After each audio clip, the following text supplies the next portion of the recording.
Thank you, Benjamin, for leading us in those songs, and good morning, everyone. I greet you in Jesus' name.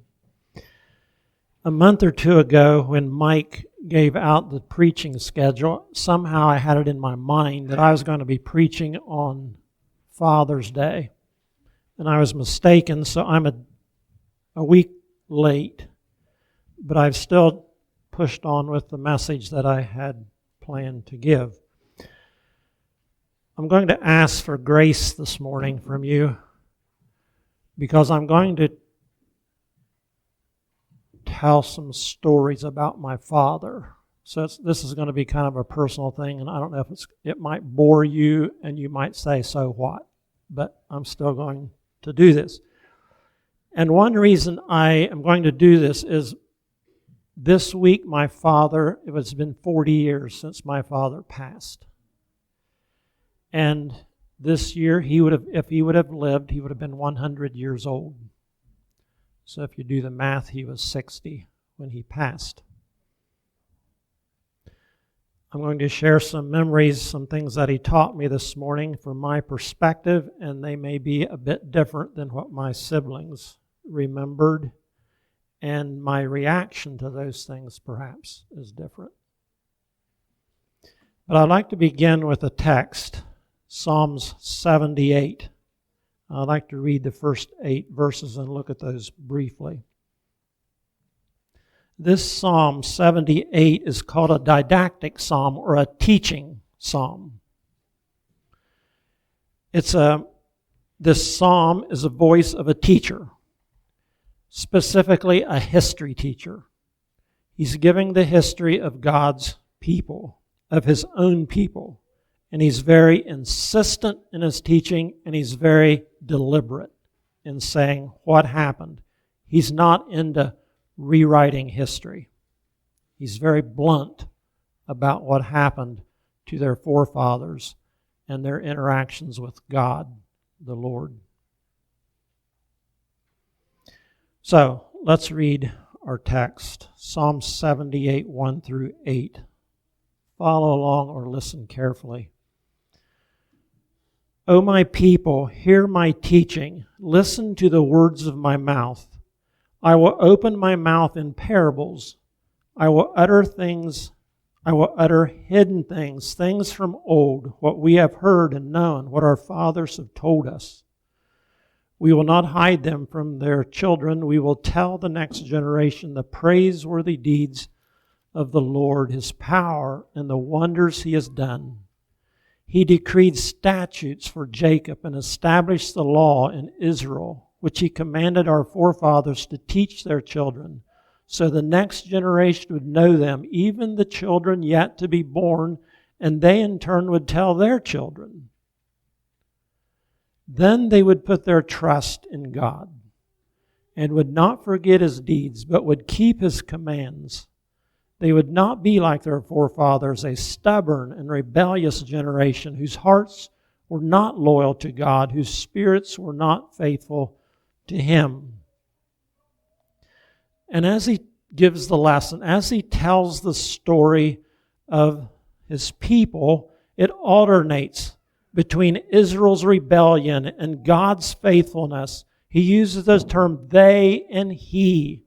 Egypt and Promised Land, God's patience, God's anger, God's love, God's justice, God's provision, God sending the grasshoppers, and on he gives these, alternate between what the people have done and what God has done for them. But he reminds them, his heart is that each generation we have to keep the story alive, he's saying. And if you followed along in the text, when he enumerated the generations, there's 5 generations there. Children yet to be born, even their children. It goes to. He says that God has made a covenant with us. He has made a promise with us, and he established that covenant as our God and we, his people, by giving us a law. And so we take this law and we are to live it before him. And of course, it's a story many times of faithlessness, and failure. But it's also a story of hope and redemption. If we would take the time to read this chapter. But the responsibility that comes down to us and to these people that he's talking to is to preserve and propagate the truth of the story. The story has words and deeds. And as we today give the story becomes longer into the history of God's people today. And we have the stories of the martyrs and the missionaries and the reformers and even our own parents. Let's look at a couple of the words in our text. First of all, he says we are to listen.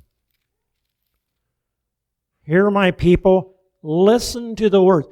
The word listen, and these words, the words in the Bible, so often we just say, listen, okay, I'm listening. No, you're not listening. The listening that he's talking about is, he's saying, put your ear up, put the lips as close as you can, because if there's distance between the ear and the lips, there's a chance that something might fall and be lost. So stretch the ear, put the lips up there, and speak. Open your mouth, it says, in parables, utter things hidden. Open your mouth. It's the same word when God, it says he opened the heavens when he sent the flood. The rain poured out. It's the same word when he opened the heavens and the dove descended on Jesus. So we're not just, yeah, I opened it. No, it's a very intense word. Open your mouths, he's saying, and teach. Tell the stories. Be intentional. Give the wisdom of the fathers to the next generation. I think it's in the Jewish Talmud, they have a saying, the parents' mouths are large books, in which the children read the acts of God. So in Scripture, in our text today, and in Jewish history, and in other points of history, there is that constant giving, the importance of that teaching and living out the covenant of God today and to the next generations. This teaching is to be lived out, spoken. As I said, he gives it to 5 generations. There's a double responsibility here, and those of you here that are teachers know this. A teacher can teach, but there's another side to it. What if the students aren't listening? And so there's a double responsibility. You are to teach and you are to listen. You have the ear and you have the lips for this thing to work. But as parents, you know that you can enable sometimes your children to listen. Can't you? Sometimes. Sometimes that's difficult. But we are to work to make sure our children are listening when we speak these words.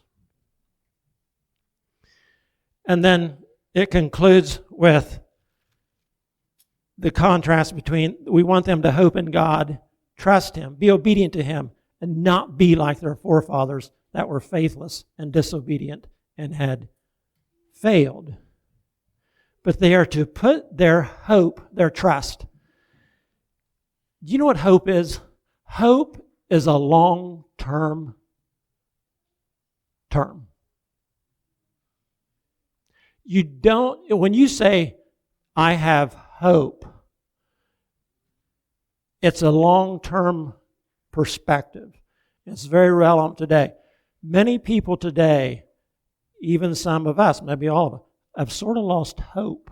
When we listen to the news, when we look out there, it looks a little hopeless, doesn't it? You know what that means? It means we have lost the long-term goodness that could have been. That's important because if we lose hope, we become what? We tend to become fearful, we tend to draw back, and when that happens, we become disobedient. And that's what happened to the people of God. They lost hope and they became disobedient. You don't become disobedient and then lose hope. And so it's very important, you guys, we need to be people of living hope today. Today. Isaiah 38:19. The fathers to the children should make known thy truth. Fathers, tell the children about your faithfulness. So in summary of our text, teach them God's act and will, or law. Teach them God's act and law. Second, teach for lives of trust and obedience. And that means you need to be positive about it and not gloom and doom and fear. We are hoping in God Almighty, the God of history and the God of the future. And so that's what we want to convey to the next generation. And third, obviously, take responsibility for the next generation. Now, as I go through, I have 7 things that my father taught me that I want to share this morning.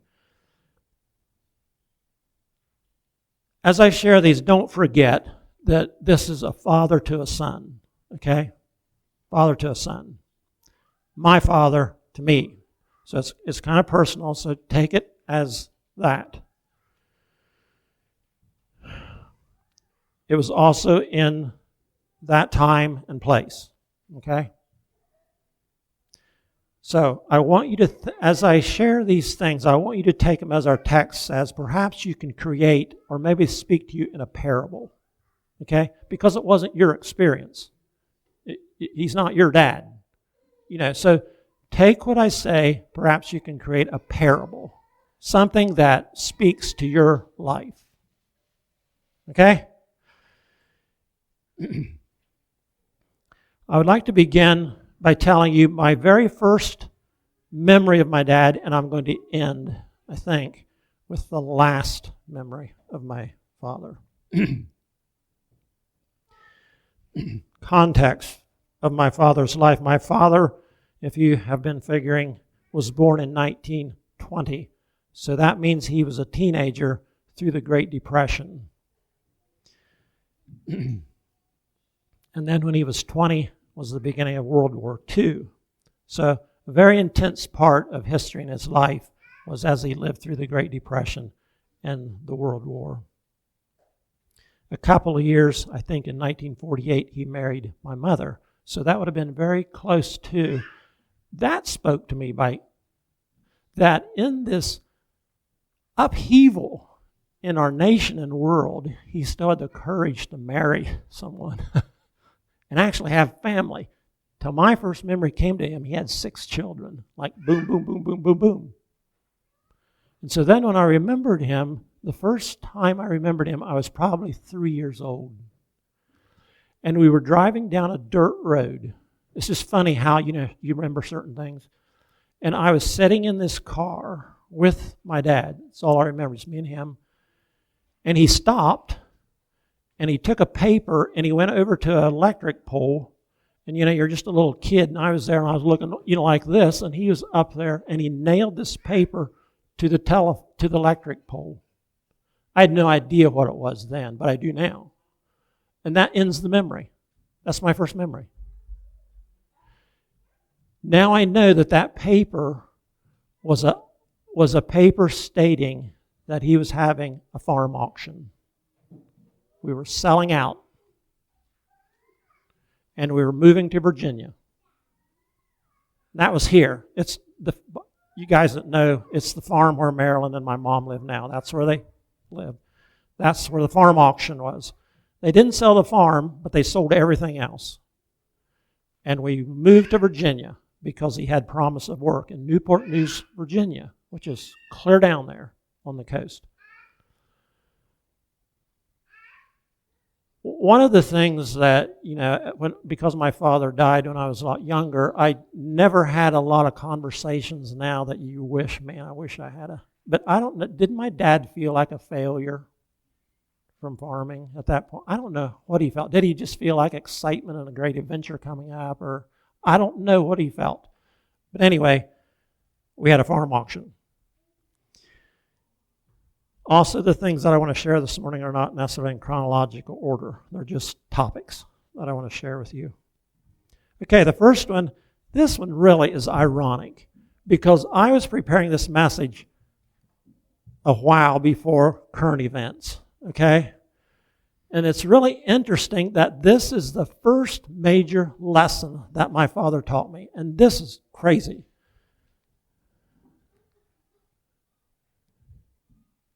When we went to Virginia, and this is how my father looked when I first remembered him. He had the promise of a job as a milkman. He delivered milk for a dairy, a bottling dairy plant. That's what he did. And in Newport News, Virginia, and much of his route was in the black neighborhoods. There was lots of black people there, and a lot of his route was in those neighborhoods. And I have to be careful that I don't tell you more than the lesson he taught me from this, one day, near the time when we were going to move back to Ohio, so I think I'd have been 6 years old. And I think maybe Marilyn and maybe some of my other siblings, we were allowed to ride with him one day on his route. And near the end, I think I was probably 6 years old then. And so we got up, I don't know, you get up like 2 o'clock in the morning and stuff, to deliver the milk. And we went, but the only thing I remember from that day is probably at noon or whenever, he stopped. And the truck, has a step in there. And I sat on that step, and he gave me a little box of chocolate milk to drink. And I just love chocolate milk now. That's where it began, I think. But when I did that, all of a sudden, these little black children appeared all around me. And I just remember it startled me. Who are these? Black children, big white eyes. But how my dad taught me not to be, and this is very current, not to be a racist. He just was so natural and friendly to those children. They probably knew him, from days past. But this 6-year-old boy, that impressed him that he didn't treat them any different, that he gave them some chocolate milk, and they played around there. He talked to them, and then we left. And that's my memory. And now I'm not a racist. And I say that with qualification. I'm going to say that because now, as I've grown older, I have met people that are very racist. And it just hits me like, how can you think that? But I credit my father for teaching me that. Does that make sense? Just that event. And it just impressed on me that other races are just like us. A lot. I have a verse for each of my points that I'd like to conclude with. And the verse for this one is from Revelation 5:9. Now just think about me and those little black children and all the people in the world, all the different ones in the world. With your blood, you purchased men for God from every tribe and language and people and nation. You have made them to be a kingdom. Isn't that? Yeah. Okay. The next one. We came back from Virginia. I stuck this picture in here because I just thought it looks comical. It looks like the Beverly Hillbillies, doesn't it? But that's how we came back from Virginia. Now just think of driving that thing from Newport News, Virginia, over the mountains to Turkey Run. But that's how we arrived. That was the bunch of us. Now, at that point, I want to make this point. There's my father. He has a wife and 6 children. And unbeknownst to him, he has 20 years to live. He has 20 years to live. He's 40 at this point. Okay, the lesson here I've entitled Work, Money, and Giving. He came and he got a job at the Maxville Stone Quarry driving this truck. It's a pit truck where they haul stone out of where they've mined it up to the crusher. A little bit of a dangerous job at times because he would talk about the high wall and it could collapse and stuff. But anyway, he worked there for about 4 years, I think. And as a boy, I was proud of my dad. Wouldn't you? Doesn't he look like a man driving that big machine? That's important to a young boy, you know. So there's my dad. That was his job at that point. Well, he got tired of that. He had like 1 day's vacation a year. That was his benefit. And he had to work 6 days a week or 5.5 days a week or something. So it's a lot of work, a lot of time. And at the same time, we still had the farm, and he farmed on the side too. We always had cows and pigs and stuff. So he did that in the evenings when he had time. But the point, as I make this, he wanted another job, and so he heard of work at the Cyril Scott Printing. And so this is another memory I have. I got in the car with him, maybe some of the other children too, but we went to the boss's house. I think he had applied, but the guy wasn't responding. So my dad intentionally got in the car and drove to his house to talk to him. And I remember that. And I remember the boss came out and he was in a hurry. He was going somewhere, but my dad just pressed, I'd really like to work in your shop, blah, blah, blah. He was hired after a time. Unbeknownst to me at that point, but about 30 years later, I was these folks' mailman for 20 years. And through them, I got to know my father. They asked me one time, "What's your name?" And I told them, and they said, "Are you related to Dale Fisher?" And by then my father had passed. I said, "Yeah, he was my father." And so I heard stories of my father's work from them. Again, very important to a young man to hear. Through this, that's in Cyril Scott. Through this also, he spoke to me that it's you provide for your family. You work. And he did that his whole life. He worked and provided for his family. My mother never worked out of the home, so my father provided the paycheck that our family lived on our whole lives. Growing up, he and my mother managed what they had, and they really lived very uncomplicated lives.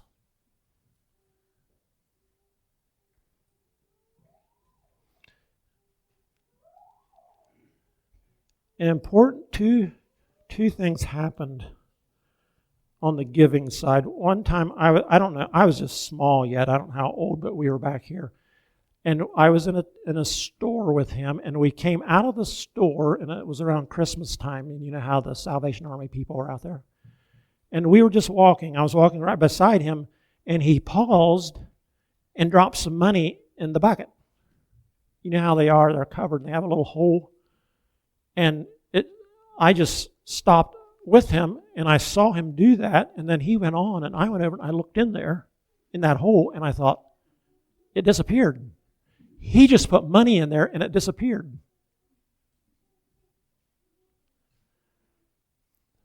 I don't know why that impresses you, but somehow my brain clicked that my dad just gave that money away. A number of years later, again, I was probably in my early teens, I was with him, and he was talking to some man. And this man knew my dad, but he was having financial troubles. And I don't remember the conversation, but I still remember my dad took his billfold out and handed him, this time I know how much, he handed him $20. No one knew those two givings except me. And I suspect that he did that. He did it other times too. You guys, that is teaching. That is teaching. He taught me to work. He taught me about money, the value of it, and he taught me to give. Now, how well I learned those things is another point. You teachers know how well your students might learn, but those are things that he taught me. I can tell you this, the last caution or advice he gave me, the last months of his life, much of it was spent in the hospital. And I would go there, quite a bit actually, and I would sit there and we would talk. Because he was interested in the farm. My father was a farmer at heart, and I was too. At that time, Richard and I were farming. And so we would talk about that. And I would tell him, as a young man does, all my dreams, big and better and do this and do that and all this kind of stuff. And the last thing he said to me in this kind of thing, he called me Robbie. That was my name. Robbie, don't let money get a hold of you. That's his last important advice to me. Don't let money get a hold of you. And the verse came to me from the epistles. Money is a root of all kinds of evil. And that just echoed from what my father told me. Third, and I need to hurry, my father was a man of peace. He was a quiet man. He didn't like conflict. When he was 20, as I said, World War II came. He chose to be a conscientious objector. Not a popular stand at that time, but he did, and he went and he worked in what then was the civilian public service.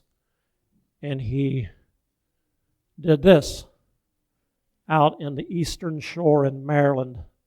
Him and a bunch of other people, they cut these swaths and they drained swamps and made it into farmland. It'd be out near where David is from, actually, and Roger, out in eastern Maryland. And they did, this work was done, like you can see, with an axe and a cross-cut saw. He drove a truck, and there you can see the big ditch that they finally created to drain these things. He did that for 4 years, the duration of the war, because of his stance. At the end of the war, he volunteered to go on a ship. This actually could be the ship, but I don't know for sure. He became what they call sea cowboys. Immediately after the war, because in Europe, the terribleness of the war, all the livestock, or most of it, was dead. And so the United States sent over horses and cattle and chicken, all kinds of livestock. And my father volunteered to go on a ship like this. They hauled a whole load of workhorses, hundreds of workhorses. They hauled over to Poland. And again, this is my memory of my father's story. When they went and they came into Poland, I can't remember the geography, a river, or they came into the harbor and it was still mined. I mean, this is immediately after the end of the war. And I still remember his stories of the mining of the harbor, how dangerous it was getting in, that, impressed a young boy. It was scary.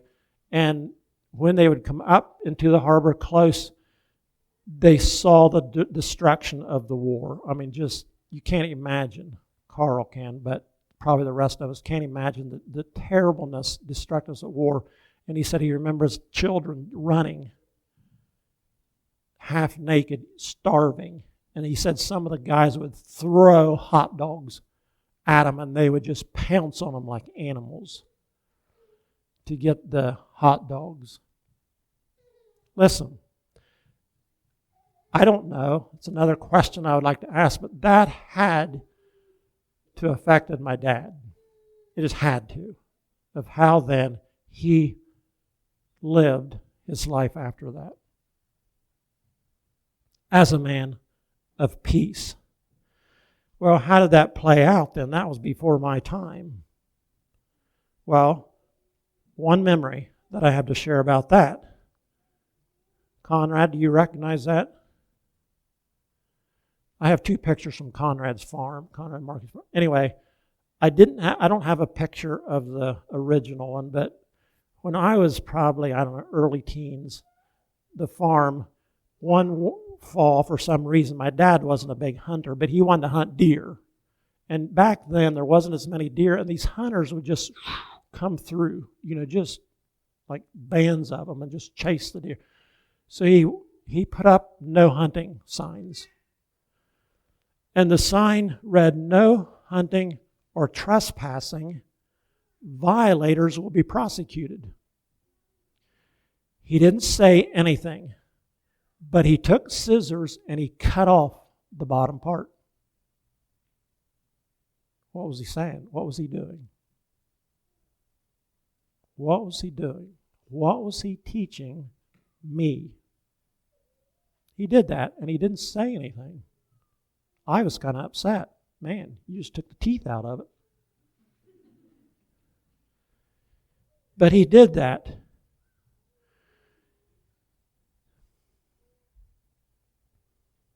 How do we react? And I've thought about that over the years. How do we react when someone hurts us? When someone steals from us?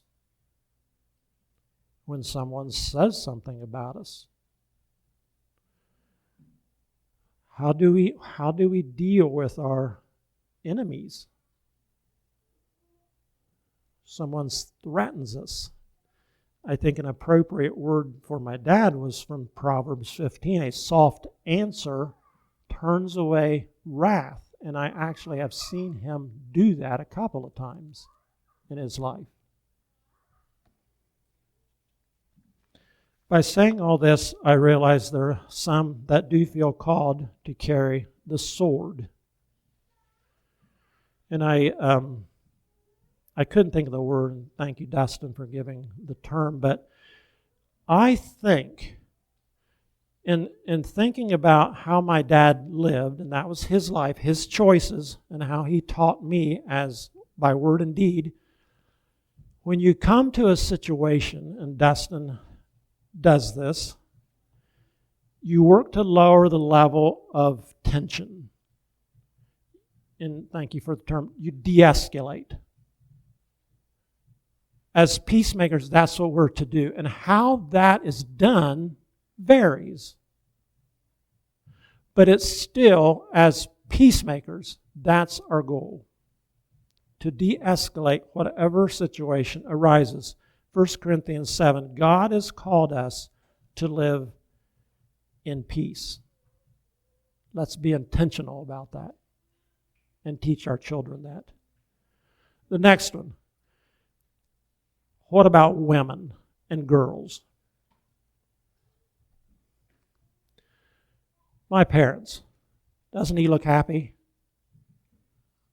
I remember my dad as a happily married man. No doubt that he loved my mother. I don't know of much strife.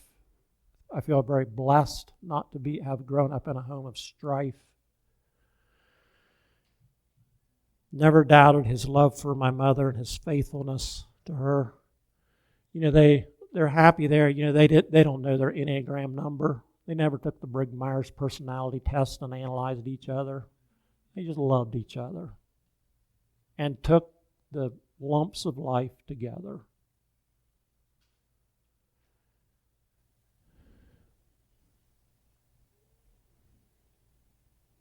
I think more than anything my father taught me about girls was how he reacted with them.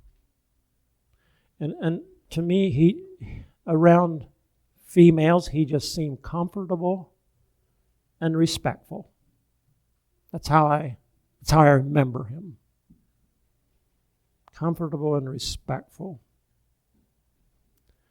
He taught me by his actions to respect girls, even ones that aren't nice. Even not nice girls. I don't know if respect's the right word in that case, but, you be nice to them. You be nice to them. Couple of, I didn't marry till after he passed, but he did give me some marriage advice. A couple of things. Don't marry a girl that will spend your money faster than you can earn it. He told me that early on. And I probably shouldn't have told that to Bethany. Can you see how that might make her? But it's still true. But Bethany, I have not had that problem with her. Thank you. She's a very thrifty person. Another thing he said, learn to know a number of girls. Learn to know their personalities and characters. It's not always the pretty ones, the prettiest ones that are the best. What was he saying? He was saying right out of the scriptures. He knew there's an inner beauty to girls that he wanted me to catch, to believe. And this is kind of, I don't know, it really shows his values, but I knew he wanted me to marry a farm girl. He just did, a country girl. And I think as I thought about that, it's just the values that he saw from such a person. So that's how I pick it, how I remember that. The verse for that is in 1 Peter 3:1, talking about women. It just simply says, be considerate and respectful.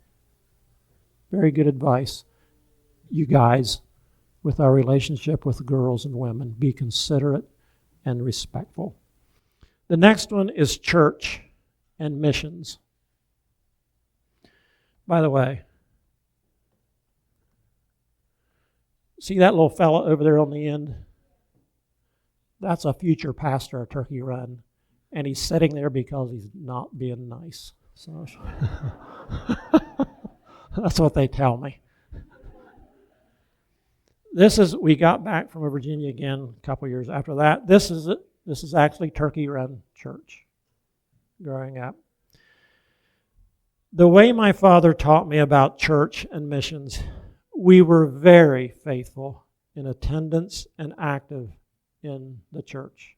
I mean, we were just there every time doing whatever. Very consistent. My father came from another church community, which was a little different than this one. But he adapted to this as much as he could, I think. There were times when he couldn't as easily, but overall, he adapted to this community, this church. I can still remember when we would talk, perhaps around the supper table or whatever, about church things, and even church things that were negative. He never went very far down that road. He always spoke positively of the church. And when negative things were brought up, he put them in context historically and theologically, which I thank him very much for. We didn't sit around and beat up on the preacher.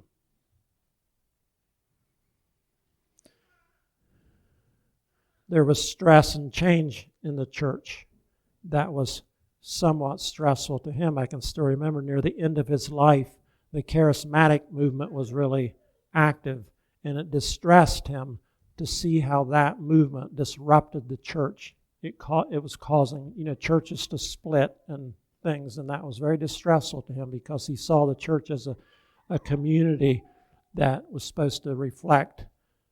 He would say, I thought the Holy Spirit was to bring us together, not tear us apart.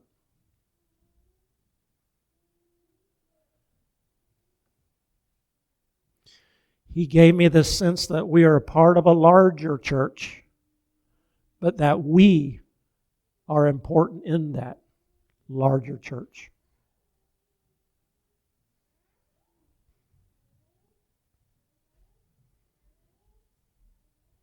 And I think he would have loved to have lived to this day when his children and grandchildren have literally gone around the world for the sake of the gospel.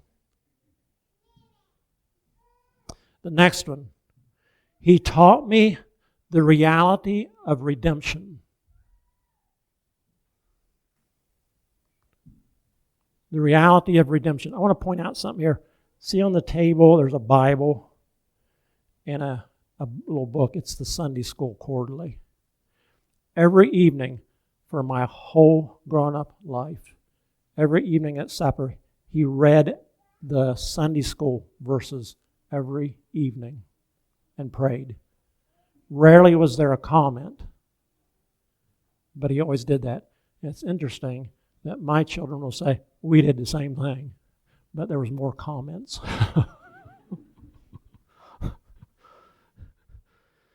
Yeah, but I'm showing this picture because in his teaching me the reality of redemption, the need and the possibility as a young man. Again, I didn't talk much about him. I wish I had the chance now. But as a young man, he fell away from the Lord. For again, I don't know how long, what the circumstances was or anything, but he fell away from the Lord, the church. And what little I know about that is one day he was sitting in his car and this song came on. And I don't know how this spoke to him, but this song came on. Walking in sunlight all of my journey, over the mountains, through the deep vale, Jesus has said, I'll never forsake you, a promise divine that never can fail. And he says that song turned him back to the Lord. Teaching me the reality and the possibility of redemption. Unknown to him later in his life, and I asked Ronnie permission to share this. Ronnie, Suzanne is here this morning. Later on in his life, his youngest son, Ronnie, left the Lord. And my father lived with that for till he died. In that time, he said, I didn't hear him, but I was told that he said, Ronnie will come back to the Lord. And he died. Ronnie did come back to the Lord. He didn't live to see it. Now, just saying that taught me, especially as a pastor, pastors sometimes can be very cynical. They can become very cynical about people, about people's intentions and so forth. That has helped me to be more hopeful to the reality and possibility of redemption of anyone. Colossians 1:13 and 14. He has rescued us from the dominion of darkness, brought us into the kingdom of his Son, in whom we have redemption. The reality and possibility of redemption.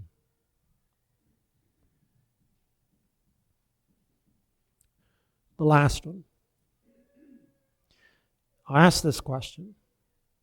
I asked myself this question. Was my dad a liberal or a conservative? That's always the big. Was he a liberal or a conservative?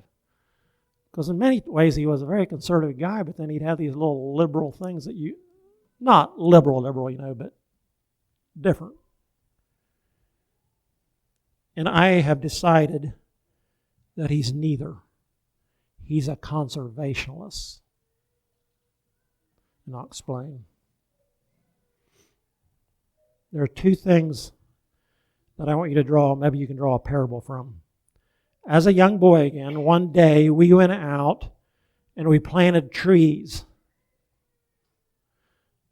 We live in the hills, and he's trying to farm hills.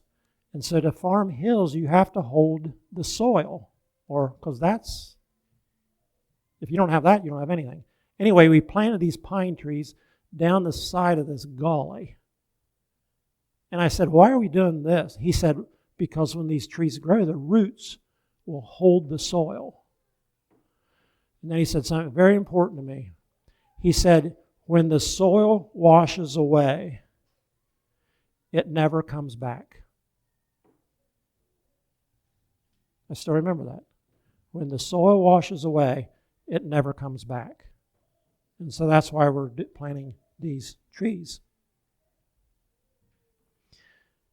Also, we could draw, in our parable, these trees represent something that does not change. He wasn't a conservative because conservatives believe in the slippery slope. Everything is, slippery slope. Can't do that, slippery slope. Can't do that, slippery. And so they tend to deaden. They tend just to hunker down and deaden things. And so he wasn't that. And the reason I say that is, and here this is Conrad Schreiner's field. It's the only place I could find where these strips, that's called contour farming.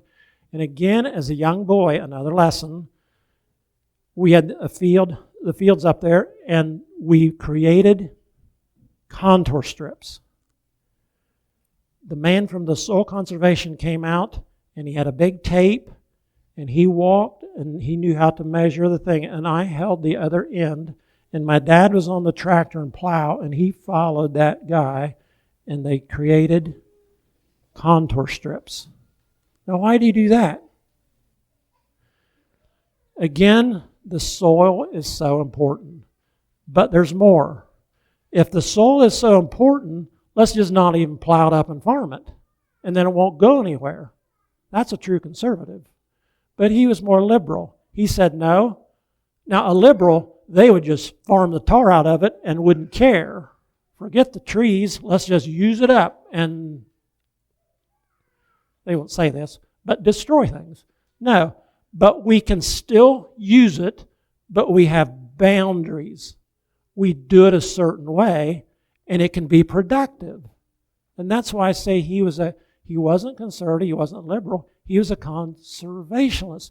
And that's how, as a pastor, you are drawn this way, that way, this, how do you be a conservationist theologically and practically? You following me? And I think my father helped me see that, yes, you can. You don't have to live with the fear of the slippery slope, and you don't have to desert the church and the values and the teachings that were given to you to be productive Christians in the world today, is what I drew from that. But there are boundaries. There's ways of doing that. He didn't worry about his carbon footprint. He utilized what was in the systems that were there to be productive and yet maintain that for the next generations. Now, my last memory, and I really hesitate to share this, but I'm going to, so don't think I'm crazy. But my father passed away 40 years ago, but probably about 15 years ago, I'm guessing, I had a dream. And now you're rolling your eyes.